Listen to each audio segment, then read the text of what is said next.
ସାରିପୁତ ଶ୍ରୀଯୁକ୍ତ ସୁରେନ୍ଦ୍ର ମହାନ୍ତି। ପୂର୍ଣ୍ଣିମାର ଚନ୍ଦ୍ର ଦିଗ୍ବଳୟର ବହୁତ ଉପରକୁ ଉଠି ଆସିଲାଣି। ରୂପଶ୍ରୀର ମନର ଆକାଶରେ ଆଶଙ୍କାର ଛାଇ କ୍ରମେ ଦୀର୍ଘରୁ ଦୀର୍ଘତର ହୋଇ ଉଠୁଛି। ଏତିକିବେଳେ ଦୂରରୁ କାହାର କଣ୍ଠ ଶୁଭିଲା, ବୁଦ୍ଧଂ ଶରଣଂ ଗଚ୍ଛାମି। କାହାର ଏ କଣ୍ଠସ୍ୱର? ଏ ଯେ ସାରିପୁତ। ରୂପଶ୍ରୀ ଉଠିପଡ଼ି ଧାଇଁଗଲା ପୂର୍ଣ୍ଣମୀର ଜ୍ୟୋତ୍ସ୍ନାଲୋକ ଭିତରକୁ। କଣ୍ଠରେ ତାର ଅଶାନ୍ତ ଚିତ୍କାର, ସାରିପୁତ। ଗୋଟିଏ ଶୀର୍ଣ୍ଣକାୟ ମୁଣ୍ଡିତ ମସ୍ତକ ଭିକ୍ଷୁ ରୂପଶ୍ରୀର ପାଦ ତଳେ ମୁଣ୍ଡ ନୁଆଁଇ ପ୍ରଣିପାତ କଲେ। ରୂପଶ୍ରୀ ବ୍ୟସ୍ତ ହୋଇ ପଚାରିଲା, କୁହ ଭିକ୍ଷୁ, ସାରିପୁତ କାହିଁ? ଆଜି ପରା ଫାଲ୍ଗୁନ ପୂର୍ଣ୍ଣିମା। ଭିକ୍ଷୁ ଜବାବ ଦେଲା, ମୁଁ ଯେ ସାରିପୁତ ମା। ରୂପଶ୍ରୀ କାନ୍ଦ କାନ୍ଦ ହୋଇ କହିଲା, ନା, ମୋ ସାଙ୍ଗରେ ଆଉ ଛଳନା କର ନାହିଁ। କୁହ, ସାରି କାହିଁ? ଭିକ୍ଷୁ ସ୍ମିତ ହସି କହିଲେ, ମୁଁ ଯେ ତୁମରି ସାରିପୁତ ମା, ଲୁମ୍ବିନୀରୁ ଆସିଛି। ଏଇ ସାରିପୁତ? ଏଇ ମୁଣ୍ଡିତ ମସ୍ତକ କଙ୍କାଳସାର ଭିକ୍ଷୁ?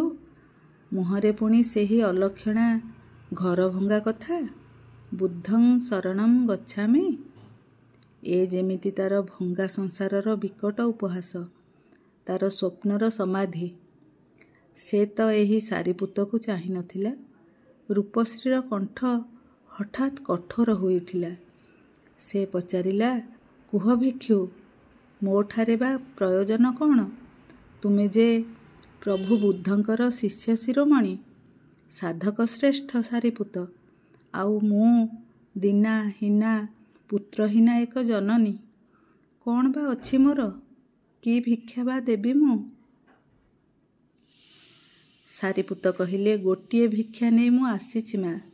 ଗୌତମୀ ପ୍ରଜାପତିଙ୍କୁ ସଂଘରେ ଯୋଗ ଦେବା ପାଇଁ ପ୍ରଭୁ ବୁଦ୍ଧ ଆଜ୍ଞା ଦେଇଛନ୍ତି। ତାଙ୍କର ସହକର୍ମିଣୀ ରୂପେ ମୁଁ ତୁମକୁ ଚାହେଁ ମା, ସେହି ମୋର ଭିକ୍ଷା। ରୂପଶ୍ରୀ ଆହତ ଦୃଷ୍ଟିରେ ଚାହିଁଥିଲା ଫାଲ୍ଗୁନ ପୂର୍ଣ୍ଣମୀର ଚନ୍ଦ୍ର ଆଡ଼େ। ସାରିପୁତ କହିଲେ, କୁହ ମା, ବୁଦ୍ଧଂ ଶରଣଂ ଗଚ୍ଛାମି। ରୂପଶ୍ରୀ ରୁଢ଼ କଣ୍ଠରେ କହିଲେ, ଫେରିଯାଅ ଭିକ୍ଷୁ। କୋଟି କୋଟି ପ୍ରାଣରେ ଅଶାନ୍ତି ଓ ଅତୃପ୍ତିର ଦାବାନଳ ଜଳାଇ ଯେଉଁ ସଂଘର ପ୍ରତିଷ୍ଠା, ସେ ସଂଘ ରହିବ ନାହିଁ ଭିକ୍ଷୁ। ଏ ମୋର ଅଭିଶାପ। ସାରିପୁତ କିଂକର୍ତ୍ତବ୍ୟ ବିମୂଢ଼ ଭାବରେ କହିଲେ, ମା। ରୂପଶ୍ରୀ ଜବାବ ଦେଲେ, ଭିକ୍ଷୁର ମା ପୁଣି କ'ଣ? ସାରିପୁତ କହିଲେ, କିନ୍ତୁ ନିର୍ବାଣର ଏକମାତ୍ର ପଥ ପ୍ରଭୁ ବୁଦ୍ଧଙ୍କର ଏହି ସଂଘ ମା।